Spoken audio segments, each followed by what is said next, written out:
म्हणजे एकनाथ शिंदेचा कारभार जो झालेला आहे तो भ्रष्ट कारभार होता हे निदर्शनास कोण आणायला लागलं आहे? भारतीय जनता पक्ष. म्हणजे महायुतीमधलंच हे भांडणं. आणि एकनाथ शिंदेच्या घोटाळ्याची सगळी चौकशी लावा, आणि ती लावायला लागली आणि ती लावायला चालू आहे. त्याच्यात नंतरच हे दोघांचं तुटत तुटत तुटत निघालं आणि त्याच्यानंतर टार्गेटवर आले सगळे एकनाथ भाऊंचे मंत्री. मग त्याच्यामध्ये शिरसाटांचं नुकतंच प्रकरण आपण बघितलं. म्हणजे किती जोरदार सगळी प्रकरणं आज मी इथं काढूनच बसलोय ह्याच्यामध्ये.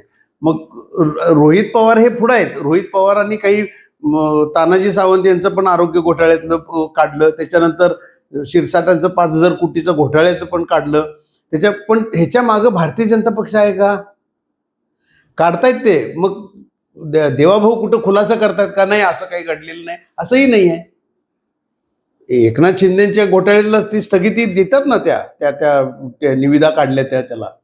मग त्याच्यानंतर त्यांनी परत संजय राठोडांचं बघा, जलसंधारण खातं, त्याच्यातल्या बऱ्याच निविदा जिथं भ्रष्टाचार झाले ते सगळे स्थगित करून टाकलं त्यांनी. काही अधिकाऱ्यांच्या बदल्या केल्या, चौकशा सुद्धा लावल्या आहेत आता काही अधिकाऱ्यांच्या जलसंधारण मधल्या.